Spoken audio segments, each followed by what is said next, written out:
I shall hide behind this wall so he can't pepper me with arrows. I'll also strengthen my armor with the ebony flesh, increasing my alteration at the same time. And yes. Yes. Not so smug now, are you, Mr. Drowker, as you slide down the steps dead as a doornail, eh? Thank you, Fluffy. Well taken care of. Second time around. And I was glad that he killed him in the most painful fashion. A massive sword strike through the chest. I would expect nothing less from somebody who gave me a hard time.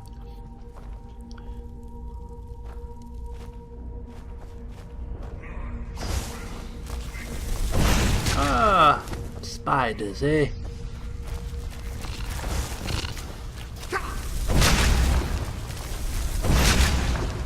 Yes, Fluffy is screaming and shouting and threatening here, but he's not doing much.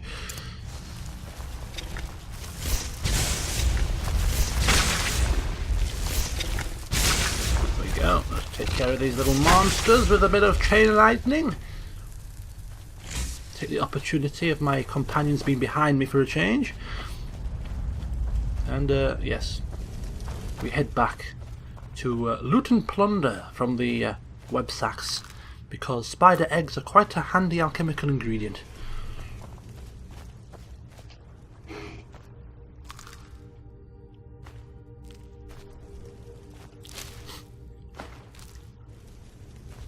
And as is frostbite venom.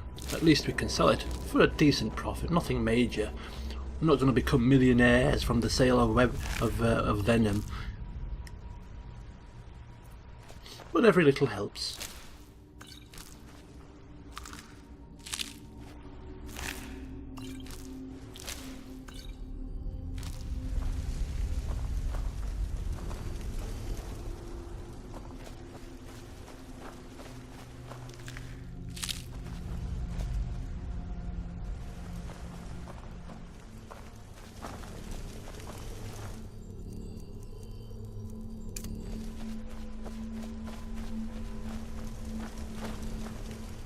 Yes, at some point at this particular juncture I expected to see a big mama spider dropping down from the ceiling at any moment. Which is why I had Fluffy on speed dial.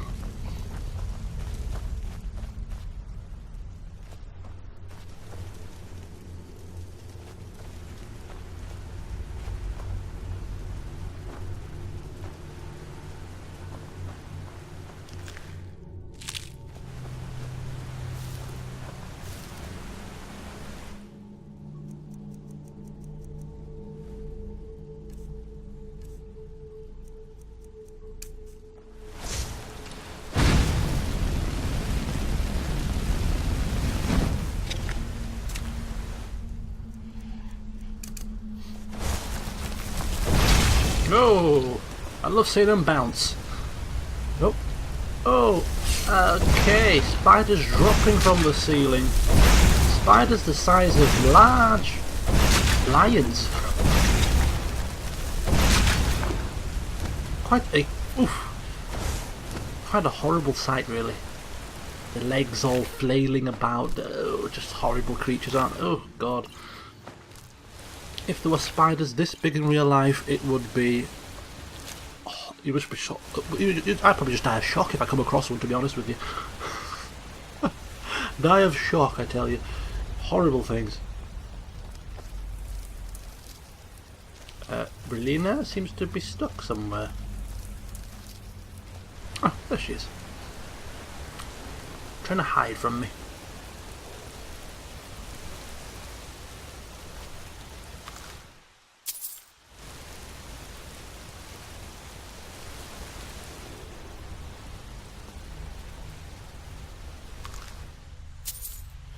Every time I see a desiccated corpse, it reminds me of, as stupid as it may seem, isn't there a desiccated coconut? You can buy desiccated coconut or something very similar. Desiccated? Yeah, I think you can. That's what it always reminds me of. Every time I see a desiccated corpse, I just get reminded of bloody desiccated coconut. Random strange fact for you there.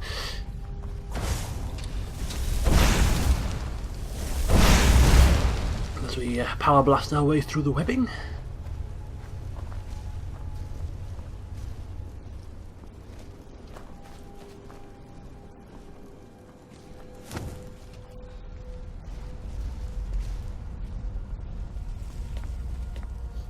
Oh, another chest. This time I do spy the trap attached.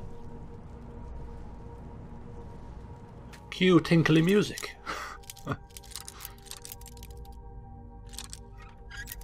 Come on, Elwynn. Come on. Oh no. I can just picture his face like thunder as he's having to mess about with these sort of stupid articles, you know, picks. I mean, for God's sake, he's the Archmage of the College of Winterhold, and he's having to fiddle about with lockpicks to open a chest. I mean, come on. It's just ludicrous. Absolutely ludicrous. That's quite a nice helmet, actually. Ebony helmet. Yes, if I was a character that wore such attire, I would be mightily impressed with that, but no. It's just going to go on sale at the local blacksmith. Coming to a store near you, freshly pilfered ebony helmet.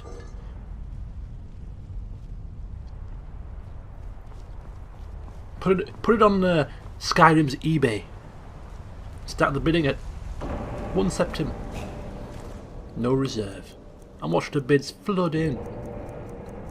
Adventurers from across the land will be bidding like wildfire for this unique item. Oh! Oops! Getting a bit too close to the sword there.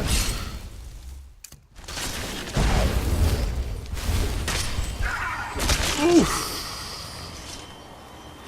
Never fails to make me get taken aback in shock, the amount of violence that Fluffy exhibits. It's awesome. Don't get me wrong, I love it. But when he's chopping off bandits' heads without a second thought, chopping people down in absolute violent fits of anger, sometimes I just can't help feel a tiny, tiny, tiny teensy little bit of sympathy for the victim. For a very short split second, of course.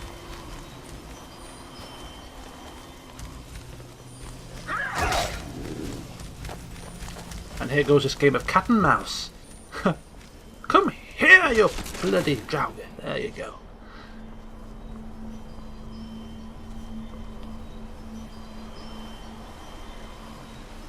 Right. We have a nice little stream here, and what's that at the end of the stream? A chest catches my eye, and we know Elwynn doesn't like to get wet, but getting his boots wet is a small price to pay to loot this chest here. Especially when it contains 20 gold pieces and a sapphire. Not a bad little plunder. And yeah, we just sort of shake the water out of our boots and continue on.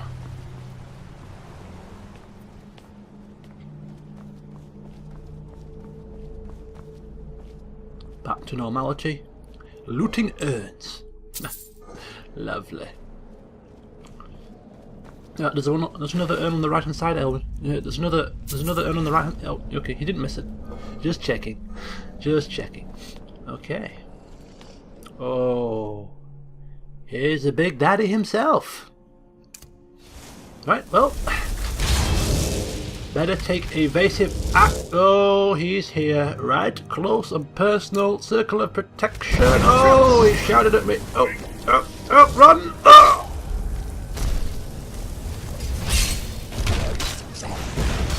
Too slow. Death number 2.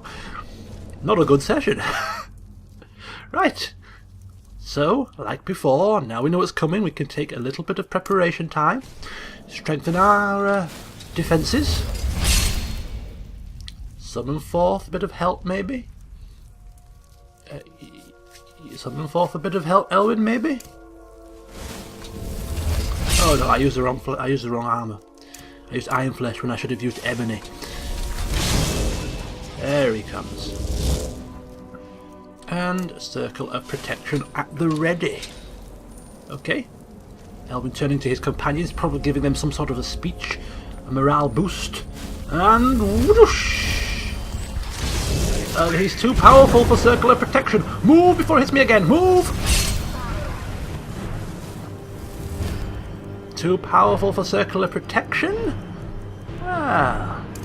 Looks like we'll just have to blast you with fireball then. In fact, is he immune to paralyze? No. Excellent. Chop him on the floor! Chop him down! Hit him again!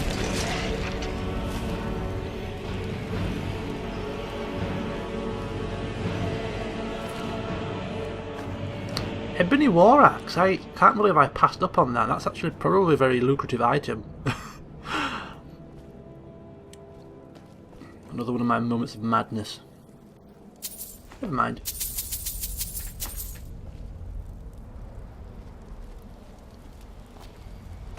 Now every time every time I do finish off a dungeon, I do like to take a look on the Skyrim wiki every so often to see if there was anything. Is that a chest? Did I miss this chest? I don't recall looting that chest straight ahead. Oh, I missed the chest. Oh my god! Holy cow! I just missed the chest. Wow. I hope there was nothing lucrative in that chest, but I have a feeling that there was more than likely something of value in there. Jesus. Oh dear. Of all the things to miss, a big chest is stuck there. See, it's so much easier to see things when this is the issue I have. I know I miss a lot of things, but when you try to commentate and maneuver at the same time, it's easy to miss them. When you're looking back and watching it as a spectator, you see these things far much more easy, you know, far easier, and yeah, that's annoying. Anyway, a word wall.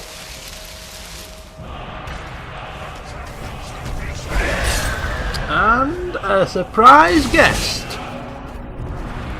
Not allowing us to bask in our glory, you come and interrupt my little ceremony. Volsung. And he's resistant to paralyze. He's okay. Resistant to paralysis. No problem. We'll just attack you with lightning then instead. No, now we're out of magicka.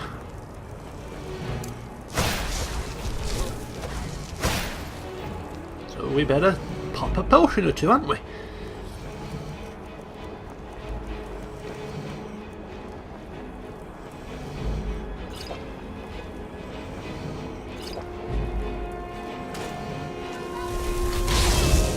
Oof!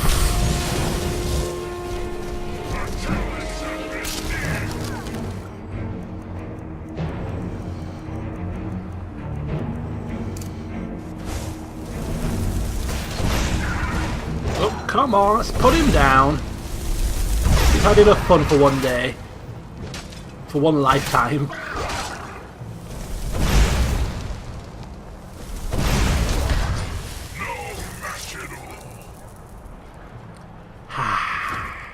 Bring forth the soothing music.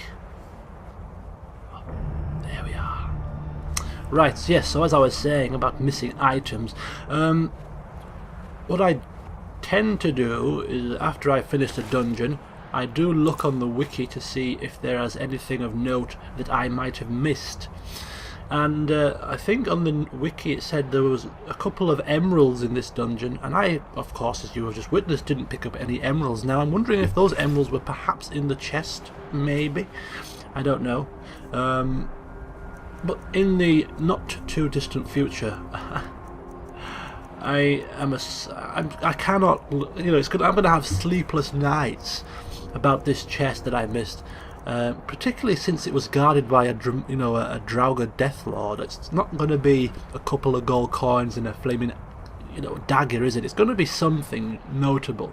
So, in the not too distant future, I'm more than likely going to have to return here just for that one chest.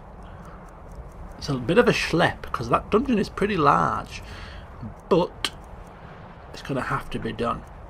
Unless, of course, I ascertain that there's nothing in it of major value. I mean, I'll do another research on the wiki just to double check what's in the chest. I mean, I know it's a bit of a, you could call it a bit of a cheat, really, just trying to. But if it's going to say, if there's nothing in there that's majorly important, it's going to save me having to backtrack. So I'll take a quick peek.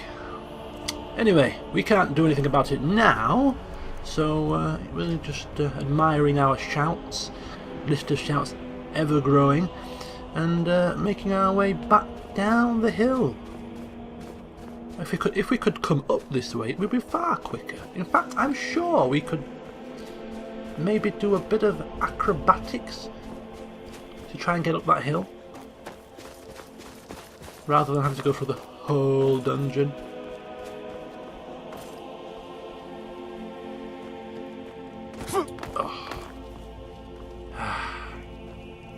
Who knows? Anyway, so here we are, outside the doors of Volskig, a crackling fire at the ready for us, charred skeever, suckling skeever on the spit, probably cooked to perfection. As if you can cook a skeever to perfection, it probably tasted disgusting, although you never know. These things that you think would taste horrible might be nice, I don't know. I've never tried skeever, so I can't comment. But anyway, I think this is a perfect place to take a breather. Sit down, enjoy some wine, and see you in the morning.